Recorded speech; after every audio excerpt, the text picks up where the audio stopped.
In February 2013, the city of Los Angeles became the epicenter of a mystery that would capture the attention of the entire world, leaving millions gripped by a sequence of events that defy simple explanation.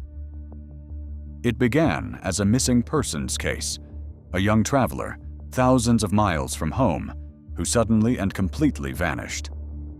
But as investigators began to piece together her final hours, public fascination exploded. What they uncovered wasn't just a standard case. It was a labyrinth of bizarre anomalies, unanswered questions, and a final piece of security footage that would haunt anyone who watched it for years to come. It raised a chilling question that no one seemed able to answer. How does someone completely disappear from inside a crowded, bustling city building without a single witness seeing them leave?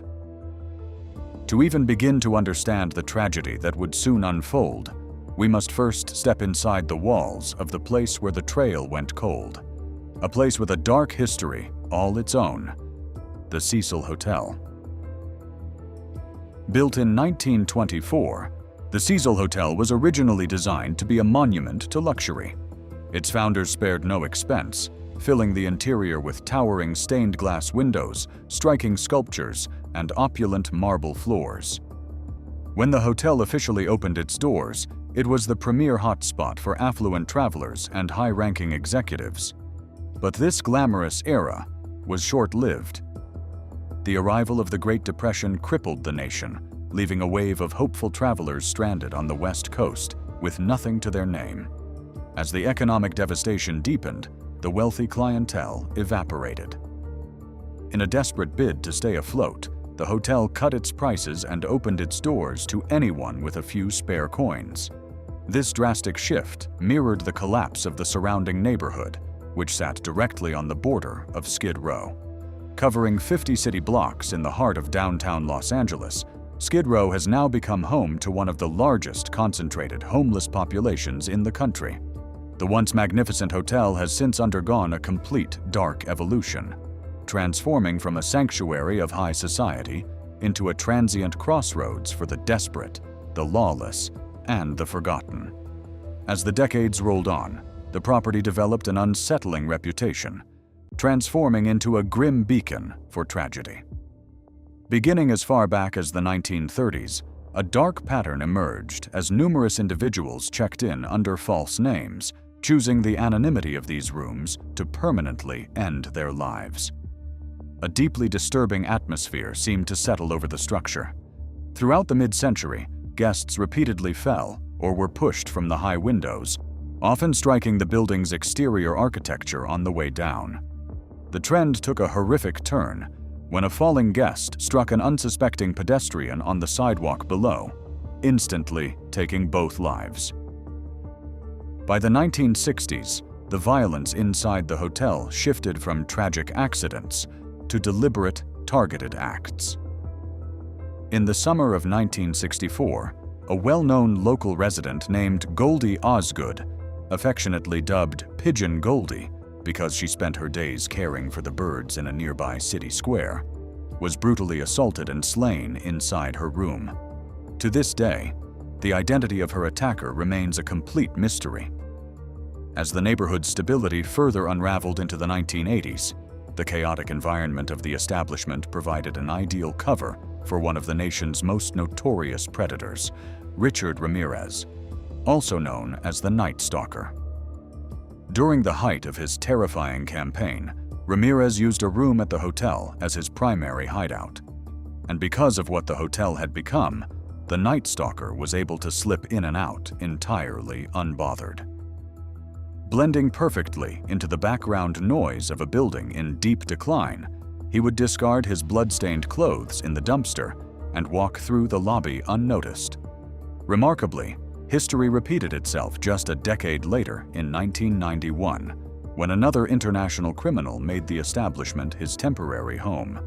Jack Unterweger, an Austrian journalist, arrived in the city under the guise of reporting on local crime rates.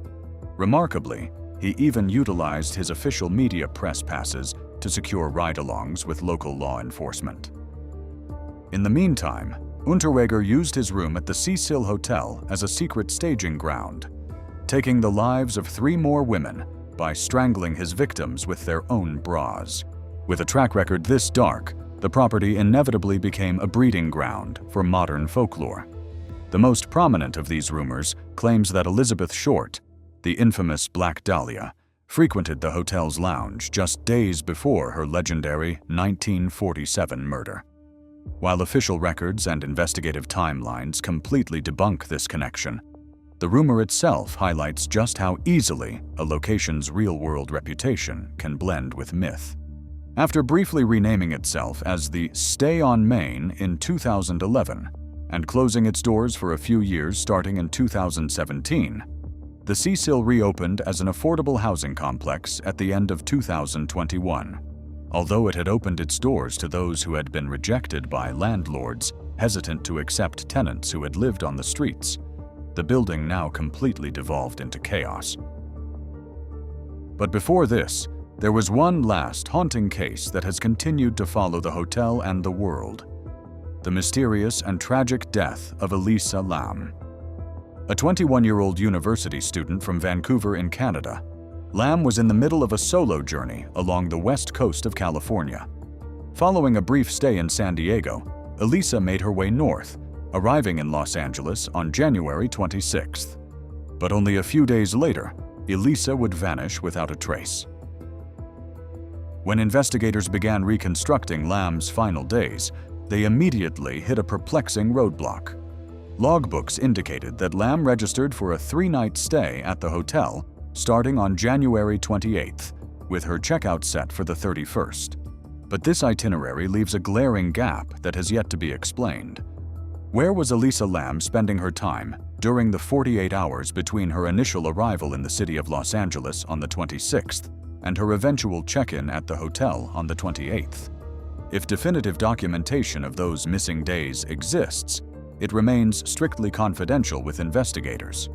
Over the years, authorities have routinely turned down public information requests, keeping the official case files entirely under lock and key.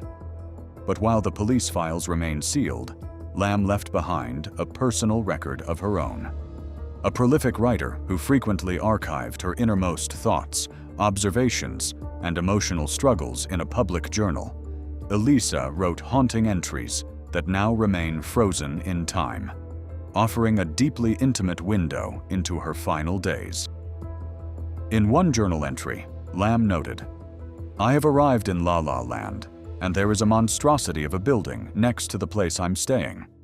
When I say monstrosity, mind you, I am saying as in gaudy, but then again, it was built in 1928, hence the Art Deco theme." Lam's own written words suggest a chilling possibility. During those first 48 unrecorded hours in Los Angeles, she was likely staying within arm's reach, staring at the very building where her story would take its darkest turn. The timeline shifts to January 28th, the day Lam registered as a guest at the Cecil. Her initial accommodations were on the 5th floor in a shared hostel-style space that she occupied alongside 3 other travelers. However, her stay in this room lasted less than 48 hours. Reportedly, the girls she had been sharing the room with had complained to hotel management about Elisa's odd behavior, allegedly claiming she would lock the door and require a password for them to enter, and would leave notes on their bed telling them to go home or go away. Because of Elisa's odd behavior, management stepped in and reassigned her to a private room on the same level, room 506. Searching for clues regarding Elisa's psychological state, investigators eventually turned their attention to her personal diaries. Her pages detailed the experience of a young woman just trying to navigate life. On the surface, her words reflected a search for identity and meaningful human interaction. But beneath those deeper philosophical thoughts lay a far more agonizing truth. Her personal chronicles bore witness to an ongoing, agonizing battle with severe depression and bipolar disorder. In one entry, she noted experiencing persistent headaches, adding that she felt unstable and that her focus was completely deteriorating. As time moved on and the months passed, the tone of her writing darkened significantly, with passages describing days lost to overwhelming self-blame. Yet, the person who stepped out into Los Angeles on January 31st, 2013, the date of her sudden disappearance, seemed to contradict her diary entirely. That afternoon, Elisa walked into a well-known neighborhood business called The Last Bookstore, located less than a 10-minute walk from the Cecil Hotel. The establishment's manager, Katie Orphan, spoke with Lam and later described her as enthusiastic, warm, and highly engaging. She was very outgoing, very lively, very friendly, talking about what book she was getting and whether or not what she was getting would be too heavy for her to carry around as she traveled or take home with her. To any outside observer, Elisa acted like someone with every intention of returning home. But across the border in Vancouver, her family was experiencing a growing sense of dread. Lam had committed to checking in with her parents daily throughout her travels. The moment that vital line of communication went silent, Elisa's relatives recognized that an emergency was unfolding. After alerting local law enforcement to coordinate with authorities in Los Angeles, her parents immediately took a flight to California to assist in the search. A few days into the investigation, with every lead exhausted and no sign of progress, the LAPD organized a media briefing. So right now we're asking your help. We have a photo. Parents are here. They've flown down from Vancouver, and we're seeking to get this photo out so we can find Elisa. Again, she's been missing since the 31st, and she was down in Los Angeles in our area just basically for leisure, for travel. And we're continuing the investigation now, and we're looking for your help. So with that, that's pretty much all I have as far as details on the case. If you have any questions, I can entertain them now. 24 hours following that public announcement, authorities disclosed a deeply perplexing finding. Although Lam herself was nowhere to be found, her hotel room remained frozen in time, containing her identification, her money, and the entirety of her luggage. Her stay at the building had never officially ended. Employees who spoke with Lam on the day she disappeared noted that her interactions were completely ordinary. She wasn't creating a disturbance, nor did she exhibit signs of visible panic. However, witnesses highlighted one important detail. Lam was always entirely by herself. In a desperate search for fresh leads, investigators focused their attention on the building's closed-circuit security network. What they unearthed on those tapes would instantly catapult a local missing persons search into a massive worldwide sensation. On February 14, 2013, the LAPD made a segment of the hotel elevator footage available to the public. The footage captures the interior of an elevator carriage inside the hotel. It begins ordinarily enough. The doors slide apart, and Lam walks inside. But then she bends closely toward the selection panel, intentionally strikes a vertical row of multiple floor buttons. She then backs away into the rear corner of the compartment, but the doors remain completely open. Perplexed by this, Lam steps out into the hallway, peers down both sides of the corridor, and slips back inside the elevator, a chain of movements that look to some like a person looking outside for a prankster. While certain observers view her initial demeanor as lighthearted, the mood quickly darkens. As the elevator doors fail to close, Lam peeks outside the elevator. She takes a tentative step out, then does a quick jump out, as if she's hoping to catch someone. Doing an unusual step pattern, she steps back into the elevator and then back out again. Lam leaves the elevator, stepping out of the camera's field of view.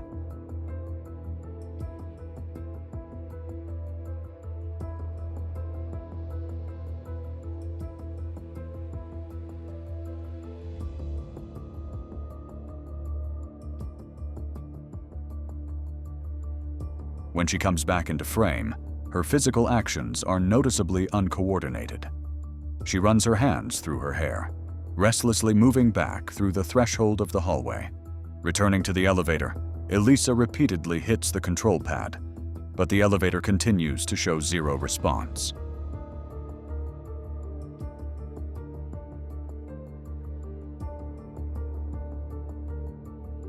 Stepping back out into the corridor, the recording reaches its most intensely scrutinized and unsettling moment.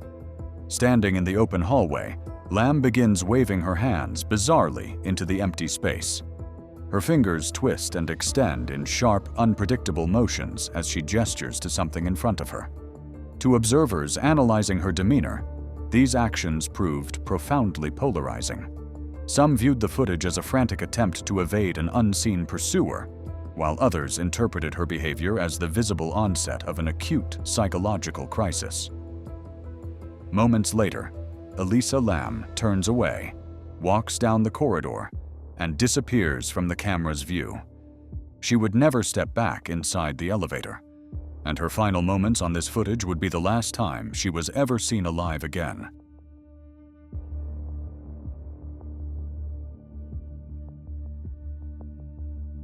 As for the rest of the footage, the video would go on for another few seconds, lingering hauntingly for those watching, before the doors would finally close.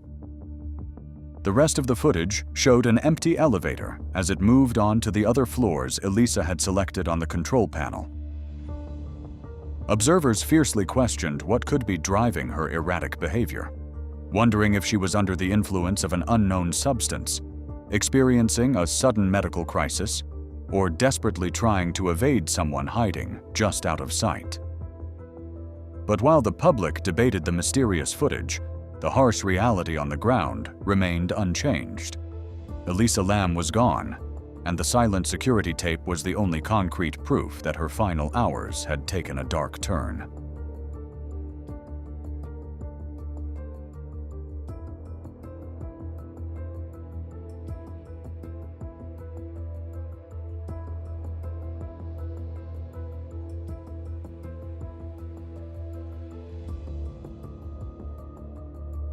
Department archives show that law enforcement initiated a massive, multi-day sweep of the property on February 5th. Setting up a base of operations right in the center of the lobby, teams of detectives methodically checked the building level by level, alongside hotel employees.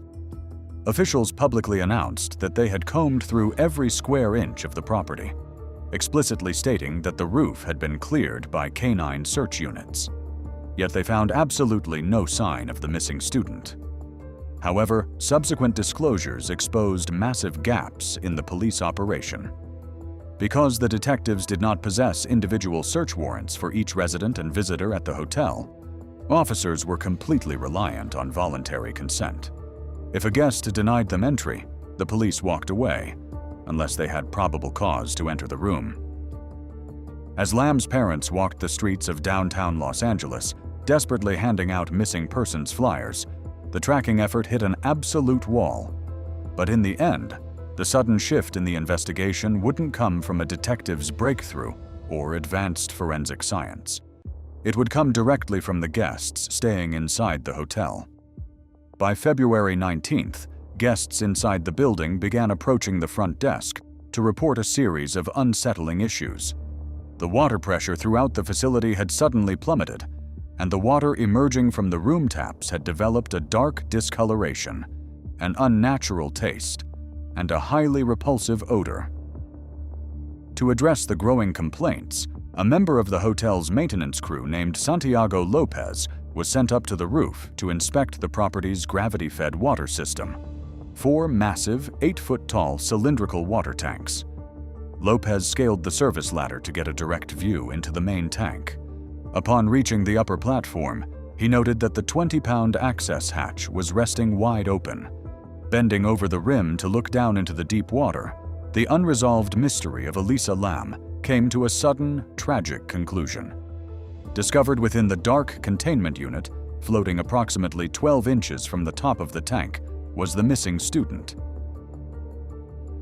We begin with a disturbing development in the search for a young Vancouver woman in Los Angeles.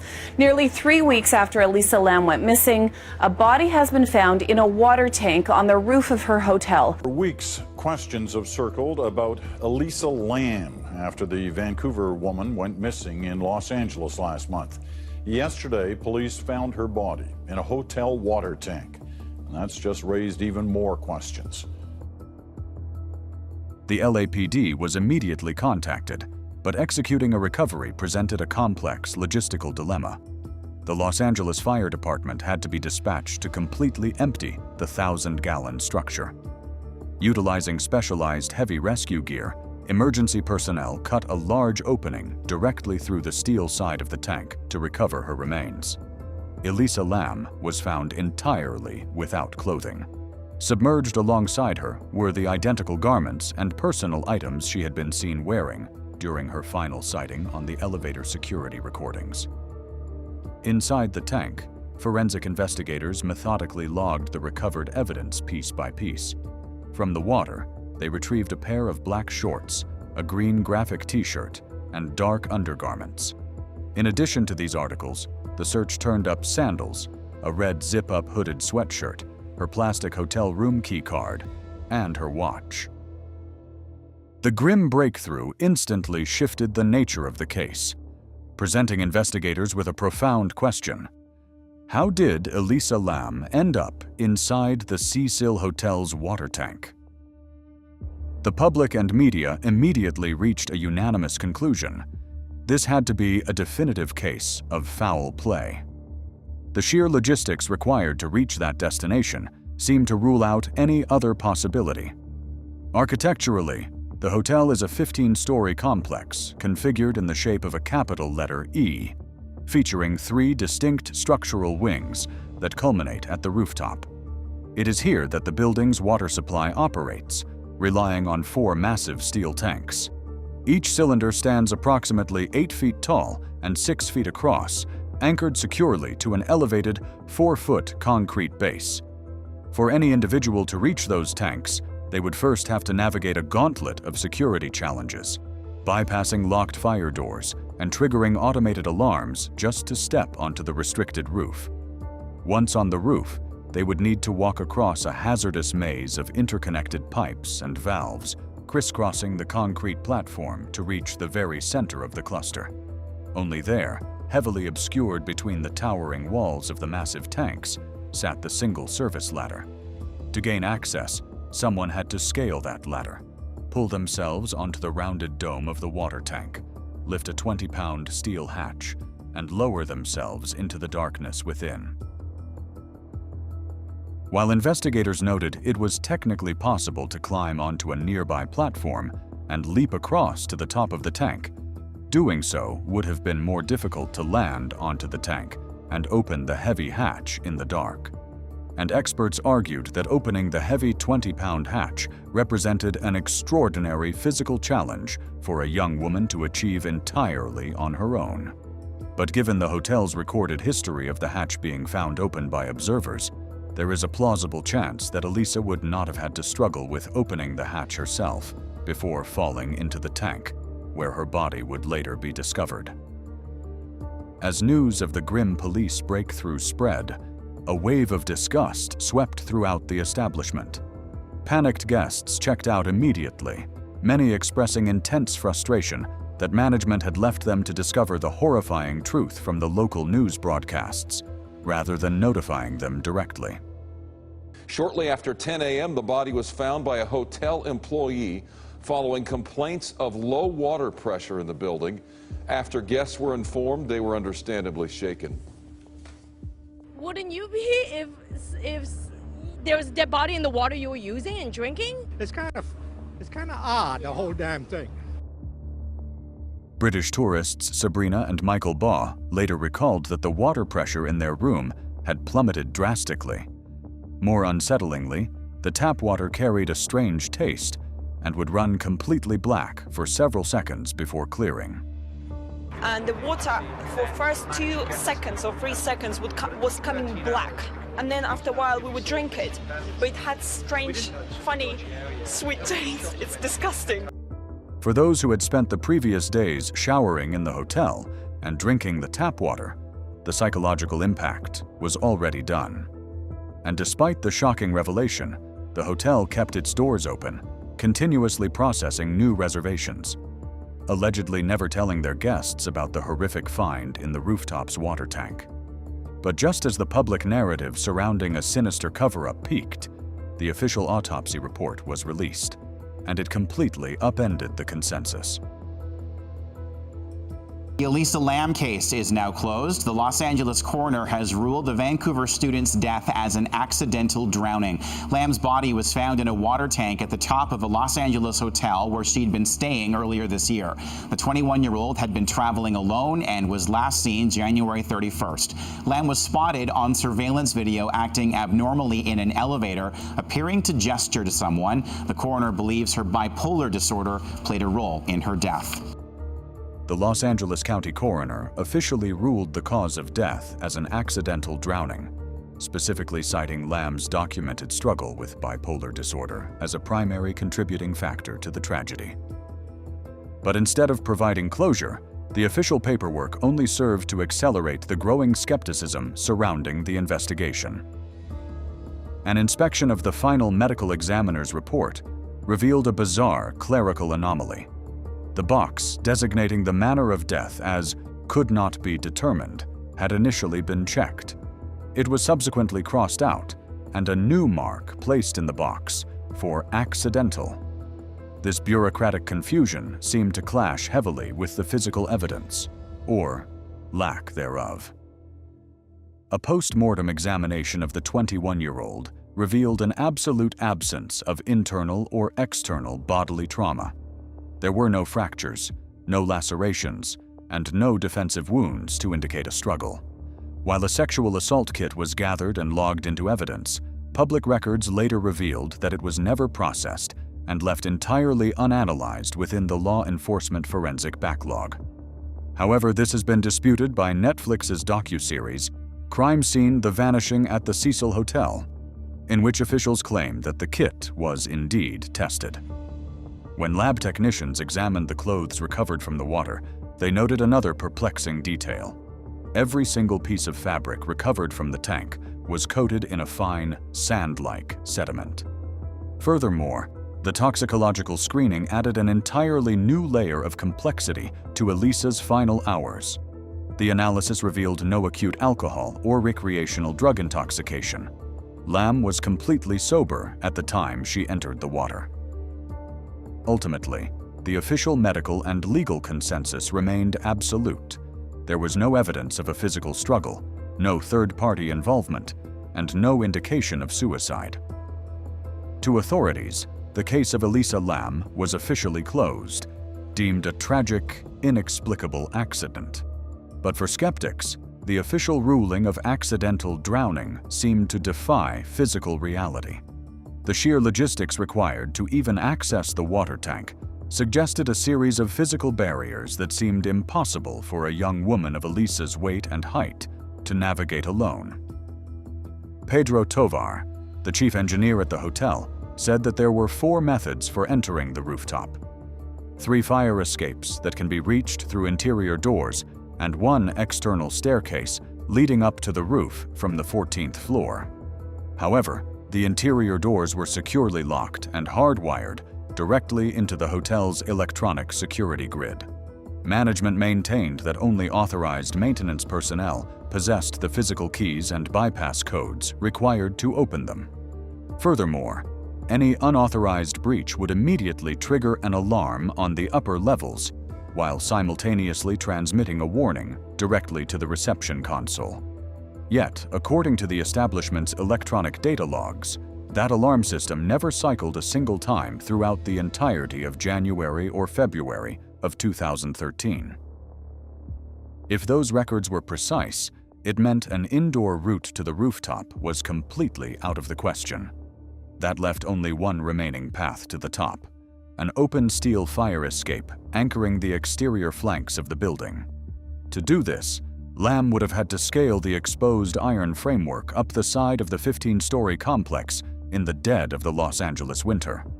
Upon reaching the top floor, She would then have had to climb a vertical ladder bolted directly to the exterior brickwork just to clear the roof's ledge. Although this route seems the most risky, sniffer dogs, which were brought to search the hotel within the initial days of Lam's disappearance, traced Lamb's scent to a window that connected to this exact exterior staircase. Once on the roof, the structural hurdles only multiplied. Lam would have had to cross the open platform, find the obscured ladder tucked between the 4 massive water tanks, scale the exterior wall of the tank itself, and lift the 20-pound steel hatch that had supposedly been closed. And because the toxicological analysis proved Lam was completely sober, critics questioned what could even possibly compel a young woman to conquer multiple physical barriers in the dark simply to enter a pitch-black water supply. This mystery fueled a massive wave of public speculation. Countless rumors claimed the water tanks were sealed by massive metal lids, with many arguing that a woman of Elisa's weight could not physically lift the cover, climb inside, and somehow close it from the inside.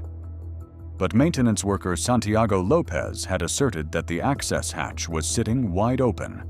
By that point, the water inside had depleted to between 1/2 and 1/3 of its maximum capacity, creating an irreversible trap when inside.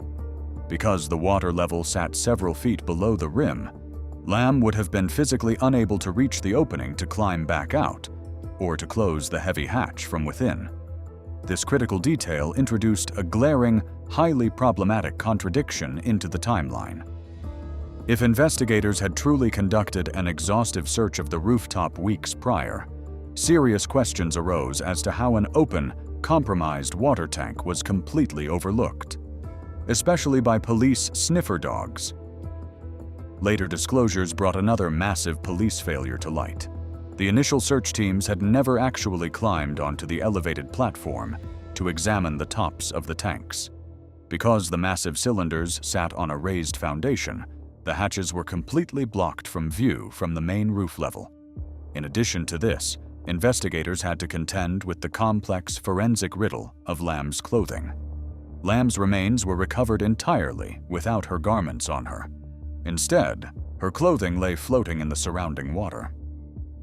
Some analysts point to paradoxical undressing, a documented medical phenomenon where a person experiencing severe hypothermia undergoes a false sensation of extreme heat, prompting them to strip off their clothes.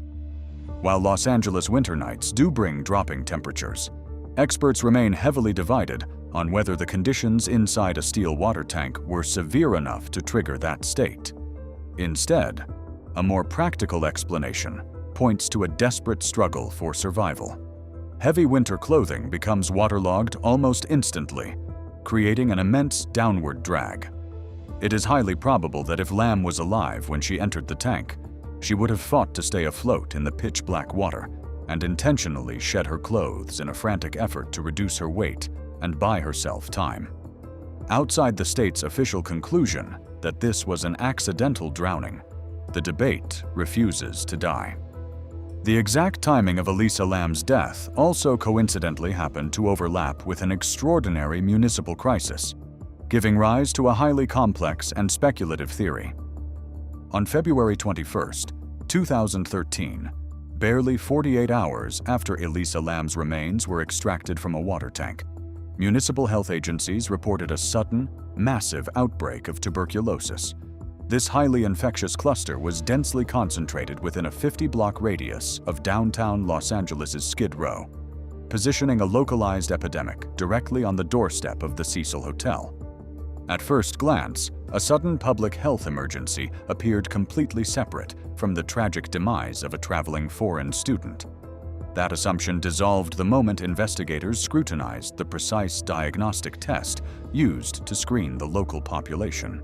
By a remarkable twist of medical terminology, the global testing standard used to identify this specific strain of tuberculosis happens to be called the Lam-Elisa test.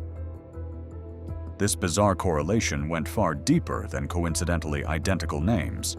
Investigators subsequently discovered that one of the primary commercial distributors supplying these exact diagnostic kits was a biotech supplier, operating under the name MyBiosource. Founded in 2006, The corporation maintained its central international headquarters in Vancouver, British Columbia, the exact Canadian city where Elisa Lam permanently resided and went to university. To independent amateur sleuths, this overlapping matrix of geography, medicine, and naming conventions felt far too precise to be dismissed as a random coincidence. It sparked a massive, intricate hypothesis claiming that the young student wasn't the victim of an accidental tragedy, but rather an unwitting participant caught up within a covert public health exercise. Extreme variations of this theory argued that Lam may have been a vector deployed to introduce the infection to the vulnerable population of Skid Row, or that her tragic death was a manufactured media distraction designed to manipulate internet search algorithms. Under this logic, anyone attempting to look up the Lam-Elisa medical test would find their search results completely buried under news updates about the Cecil Hotel tragedy, rather than an emerging health crisis. Separate analysis focused on the claim that her passing was entirely fabricated, citing Elisa's ongoing Tumblr activity as undeniable evidence that she was still alive. Although her life ended in early February of 2013, Lam's personal blog continued to put out roughly 50 unique posts over the course of that month, followed by intermittent uploads that stretched all the way into December of that same year. However, this apparent digital anomaly is easily explained by a straightforward technical feature: Tumblr's automated publication queue. Prior to departing for her trip, Lam had most likely preloaded a vast archive of content to keep her page generating regular updates. The steady, sharp decline in her profile's output over the subsequent months perfectly tracks a finite queue of scheduled media posts, effectively dismantling any claims that Elisa was still alive and uploading social media posts herself. Furthermore, conspiracy theories that Lisa's family were crisis actors completely fell apart under the scrutiny of official public records, most notably the extensive wrongful death lawsuit they aggressively brought against the Cecil Hotel. But even though the tuberculosis conspiracy crumbles under rigorous analysis, another profoundly unsettling theory rose: the dark water paradigm. This line of thought investigates an eerie series of narrative coincidences linking Elisa's tragic end directly to the plot of the psychological thriller Dark Water, a film that debuted as a Japanese feature in 2002 before receiving a Hollywood remake in 2005. The core narrative of the film centers on a young child who meets a fatal end by drowning inside a multi-story building's rooftop water tank, an event that subsequently prompts residents to lodge complaints regarding heavily discolored, foul-tasting water coming from their taps. The bizarre, mirror-like symmetries connecting the film to Elisa's real-world case are indeed overwhelming. Within the cinematic storyline, the main character's young daughter answers to the name Cecilia, a striking phonetic echo of the Cecil Hotel itself. Furthermore, when Lam went missing, she was clad in a highly distinct crimson hooded sweatshirt, and in the feature film Dark Water, the young drowning victim is similarly styled in a vibrant red coat. The film even explicitly showcases a child successfully navigating past a massive, restricted roof access portal that was required to be securely padlocked. But perhaps the most startling parallel occurs during a specific sequence in the 2005 theatrical release, where the camera tracks a character trapped inside an elevator cab. The scene is captured from the identical high overhead vantage point and frames the character in the exact physical stance observed in the real-world surveillance clip of Elisa Lam. These precise, geometric mirror images have driven forensic analysts to ponder a deeply troubling question. Was Elisa somehow coerced into staging the scenario of a Hollywood script? Or did reality simply imitate art in a moment of unimaginable tragedy? This strange cinematic intersection forces a much more rigorous evaluation of a critical yet frequently ignored variable hidden within the crime scene inventory: the precise dimensions of the recovered clothing from the water tank. Lam was documented as having a remarkably small, petite physical stature. Official recovery data logs specify that her undergarments were categorized as a size small, while her red American Apparel sweatshirt was a size extra small. This corresponded with Elisa's body measurements. But otherwise, the remaining articles of clothing fished out from the water tank introduced a jarring physical contradiction. The green graphic t-shirt was a men's size large, and the black casual shorts were explicitly labeled as a men's size medium. Official investigative files failed to provide any conclusive proof determining whether these ill-fitting male garments actually belonged to Lam or someone else. These glaring discrepancies have prompted multiple forensic researchers to question whether Elisa was accompanied by someone else on that roof, or if the clothing was the property of an unidentified person altogether. A systematic, second-by-second evaluation of the surveillance recording reveals a complex duality in Lam's physical behavior. While her posture at times indicates a state of panic and unease, her initial actions reflect a strange lightheartedness, as if participating in a game of hide-and-seek. Because the 14th floor hallway was entirely outside the camera's view, the identity of anyone standing in her direct line of sight remains completely unknown. Certain online subcultures also frequently link this unpredictable behavior to a paranormal urban myth called the elevator game, a ritual dependent on players pressing a specific sequence of buttons in an elevator to be transported into another dimension.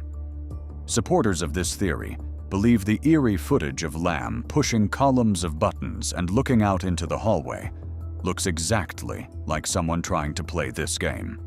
However, two far more likely and chilling explanations exist, and although the pieces of this puzzle have yet to fully come together, the reality of what could have happened to Elisa Lam is a lot more realistic and much more tragic. The first theory focuses entirely on homicide, and perhaps even a potential cover-up. The most pervasive theory suggests Lam was targeted by a predator operating right within the building. At the time of her disappearance, the Cecil functioned partially as a single-room occupancy housing complex, serving as home to roughly 100 long-term tenants, a demographic that also included registered sex offenders. But what if there was someone else? Could Elisa have met someone while in Los Angeles and brought them back with her to the hotel? While no direct forensic evidence physically currently links any specific resident or outside person to her death, researchers have also heavily scrutinized the hotel staff, especially since an employee would possess the physical keys required to bypass the 14th floor threshold and have the authorization codes needed to override the electronic security grid, as well as an intimate, working knowledge of the gravity-fed water system. This specific line of inquiry is heavily concentrated on one specific forensic detail: the mysterious, sand-like particulate embedded in the fibers of Lam's clothing. Rooftop inspection reports later clarified a vital detail. The open-air concrete deck of the hotel was coated in a fine, gritty layer of sediment. The discovery that her clothing was thoroughly saturated with this residue strongly hints at a highly specific sequence of events. It suggests her apparel may have been taken off and set directly onto the dusty roof before she ever entered the tank. If this hypothesis is valid, it strongly points to a second individual subsequently gathering those items and throwing them into the open tank after Lam was already submerged in the water. This single piece of physical trace evidence could potentially undermine the theory that Elisa Lam shed her clothes herself. For her to have gathered that specific sediment on her own, she would have had to deliberately lay down on the rooftop dirt prior to her climb. Perhaps she wanted to spend some time looking up at the night sky. Either there was a distinct possibility of a third party accompanying Elisa on the roof that night that would ultimately put her into that tank, or this late-night dive into the tank was the result of a profound psychological emergency. This leads directly into the second most likely theory: a medically induced psychotic break. This perspective operates on the premise that Lam had stopped adhering to her required prescription medication plan, inadvertently triggering a severe state of mania or acute psychosis. Such a medical state offers a rationale for her highly unusual posturing on the elevator footage, while also accounting for her midnight ascent to a high-security zone without any logical reason. Psychiatric authorities, including clinical experts specializing in criminal behavioral analysis, have methodically studied the 4-minute elevator sequence frame by frame. To these trained clinical eyes, Lam's erratic movements, pacing, and gestures match the textbook diagnostic markers of a severe acute psychotic episode. Her physical posturing portrays an overwhelming state of hypervigilance and intense paranoia. The deliberate, top-to-bottom pressing of the elevator control panel, her immediate retreat into the deepest blind spot of the carriage, and the fluid, non-linear hand movements in the hallway all signal a mind undergoing a radical break from reality. While in Los Angeles, it was even reported that Elisa Lam attended a live taping of the talk show Conan. Although limited public information exists about this visit, reports indicate that Elisa had acted strangely and even sent a letter to the show's host that had her promptly removed from the set by security. This, coupled with her initial roommate's disclosures to authorities about Elisa acting so strangely that she needed to be switched to an individual room, heavily calls into question the young student's state of mind. And the underlying trigger for this severe psychological unraveling was likely sitting unconsumed inside room 506, when medical investigators cross-referenced the physical pill counts from the prescription bottles found in her room against the final post-mortem toxicology panels. They uncovered a hazardous pharmaceutical mismatch. Lam had been under medical orders to take a specific cocktail of psychiatric substances, combining multiple antidepressants, a mood stabilizer, and an antipsychotic, specifically formulated to manage her bipolar symptoms. But the lab results revealed a dangerous pattern. Quantitative testing showed that Lam had ingested a single prescription antidepressant on the day she entered the water tank. While traces of a secondary antidepressant and Lam's mood stabilizer were detected, they were severely diminished and nearly completely depleted from her system. Most alarming, though, was the complete absence of her primary antipsychotic drug, the core chemical barrier engineered to suppress hallucinations and manic delusions. Pharmacy records and lab tests confirmed this vital medication had not been taken for a considerable period. Established medical research asserts that abruptly stopping or altering a set psychiatric routine can induce rapid, severe neurological destabilization. For forensic analysts, this profound chemical deficit accounts for the unusual behavioral patterns reported by her initial roommates at the hotel. And as Elisa's history would show, this instance of failing to take her medication and leading to hallucinations was not the first. Elisa's family reported one previous episode, which was so intense that Elisa took refuge under her bed and had to be hospitalized. In addition to the psychological issues Lam was suffering, she was also dealing with something a lot more common: severe nearsightedness. And on the specific evening she disappeared, Lam was operating without her prescription glasses or contact lenses. Lam's registered guest room was located on the 5th floor of the building. And on the hotel's elevator control panels, the button for floor number 5 sat directly in the center. Struggling to read the floor markings under the dim interior lights, Lam could have likely ran her fingers down that central panel column, pressing a sequence of buttons to guarantee she would reach her intended floor, planning to inspect each hallway as the doors opened on each level. In this visually compromised condition, her hand almost certainly activated the door hold toggle located at the very bottom of the button matrix. This unintentional command would have overrode the elevator's normal sequence, programming the doors to remain fixed open for a prolonged, preset window of time.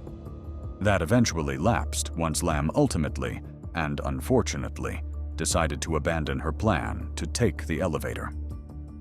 But completely unaware of the mechanical override she had most likely initiated, Lam's resulting bewilderment becomes entirely more understandable.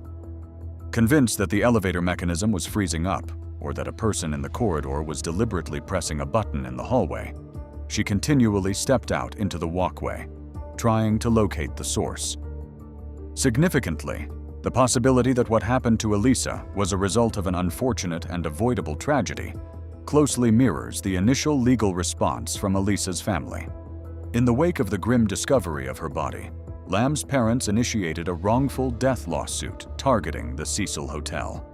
Their legal counsel argued that irrespective of whether Lam entered the water supply entirely on her own, the hotel was legally liable for failing to secure known, glaring structural hazards.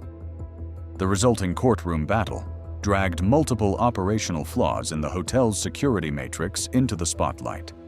Investigators confirmed there were absolutely no surveillance cameras positioned in the 14th floor hallways to check if Lam was being followed, and the roof deck itself lacked any video monitoring whatsoever. Furthermore, deposition records alleged that hotel staff regularly left the primary roof access door completely unlatched, and that the massive water cylinders lacked basic padlock protections, leaving them fundamentally exposed to anyone in the building. In the end, a superior court judge threw out the lawsuit, handing down a summary judgment in favor of the hotel's owners. The court ultimately determined that the hotel had legally protected itself by explicitly identifying and marking the roof platform as a highly restricted, employee-only area.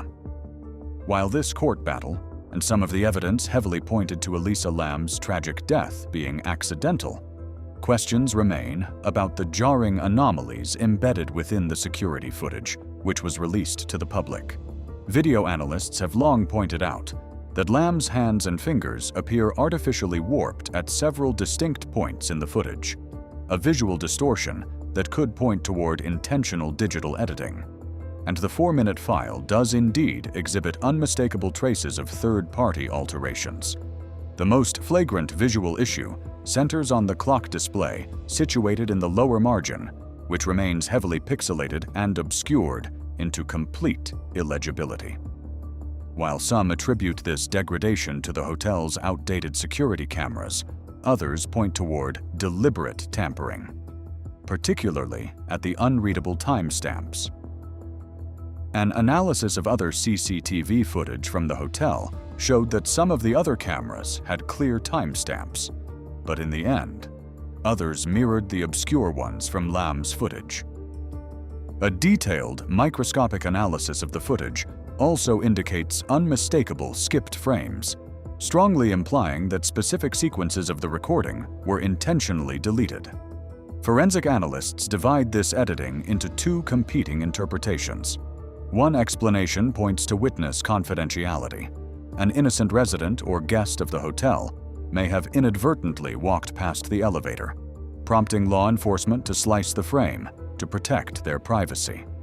But a more sinister interpretation argues a systemic cover-up, proposing that an unidentified person was captured during those omitted minutes whose very presence would completely invalidate the state's official narrative. One of the biggest points of debate comes down to how Lam was communicating with the outside world. Case files show she had two different phones with her on the trip, a regular cellular flip phone and a smartphone she borrowed from a friend to take photos and post on her blog. Even though Lam reportedly lost the smartphone at some point while traveling through California, she kept in constant touch with her parents by using the backup flip phone. But after her body was found, that flip phone completely vanished from the public record. Nobody knows where it ended up, what data was left on it, or who she talked to last. The police have kept all of that information tightly under wraps, and to this day, the missing device remains a massive, unexplained gap in this entire story. This same wall of silence extends to the legal paperwork. Independent researchers and reporters who try to get a hold of Lam's case files through public records requests and the Freedom of Information Act run into constant roadblocks. Even though the police investigation is officially closed, the most critical documents are still hidden away behind a mountain of government red tape. Without these core files, we are left with huge blind spots in the timeline, including how deeply the detectives actually questioned the other people living in the building, But there is one piece of information which was made public and remains a highly contentious and debated piece of evidence that continues to haunt the case to this day. And it revolves around one specific member of the hotel's staff, Santiago Lopez, the maintenance technician who found Elisa's body. When Santiago found Elisa, he claimed that the hatch to the water tank was open. But on the other hand, others have claimed that the hatch was found closed. The hatch being found closed is supported by the absence of any insects on the body and the police sniffer dogs not being able to track Elisa's scent to the roof during their search. Those who support the theory of homicide argue that it would have been extremely difficult for Elisa to close the hatch from the inside, and that someone must have closed the lid behind her. However, if Elisa was indeed able to open the hatch herself, the door could have simply closed by itself from the sheer force of the lid's weight after she got into the tank. There are still many unanswered questions that continue to haunt this case.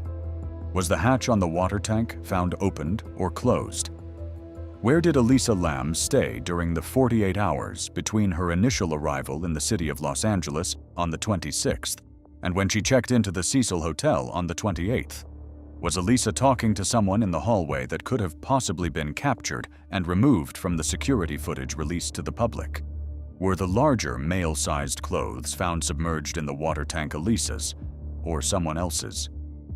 What did Elisa write on the note when attending the taping of Conan that had her removed from the set? Why did the autopsy originally list Elisa's death as "could not be determined" before being changed to "accidental"? Was there anything on Elisa's phone that police never released to the public? And finally, was the forensic sexual assault kit indeed ever actually tested? But behind the many leftover questions still waiting to be answered, the true tragedy of the Cecil Hotel remains agonizingly clear. A young woman who simply wanted to experience the world, and who ran completely out of time in the dark. Elisa's personal blog wasn't just a travel diary. It was a raw, honest look at a young woman trying to find her footing. She wrote openly about her mental illness and how exhausting it felt to watch everyone else seem to have their lives completely together, while she felt completely and utterly stuck. She talked about the paralyzing fear of having big creative goals, but spending days completely isolated in her room, contrasting her deep love for style against a heavy lack of self-confidence. Although it is difficult for the public to rule out homicide as being the explanation behind Elisa's tragic death, when you strip away the internet rumors and the complex conspiracy theories, the most logical explanation doesn't involve anything supernatural or a massive cover-up. The reality is that Elisa Lam was not taking all her prescribed psychiatric medications. Without those chemicals to help balance her bipolar disorder, Elisa's mental state deteriorated rapidly, causing her to most likely lose control of her impulses and slip into a severe manic episode.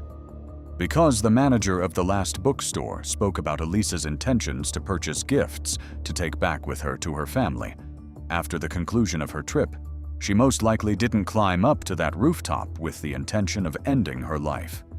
Instead, she was likely looking for an escape from the panic in her mind. But why choose to jump into a water tank as an escape?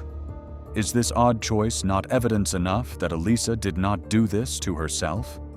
The tragic fact is that logical decisions are not made when someone is experiencing a psychotic and manic episode. One cannot apply the logic and reasoning of standard mental capacity onto someone in the middle of mania.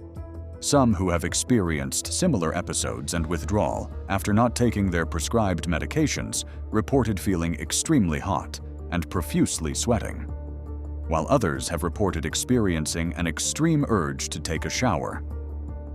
The fact is, while these episodes can induce paranoia and frantic or strange walking patterns, as seen on the security camera footage, they can also induce incredibly risky behavior and poor impulse control. In that heavily altered state of consciousness, looking up at those massive water tanks under the California night sky, climbing inside most likely felt like a sudden, liberating adventure. But unfortunately, Elisa Lam had no way of knowing that the exact moment her body hit the water, the inside of that dark tank would turn into an inescapable trap that would seal her fate forever.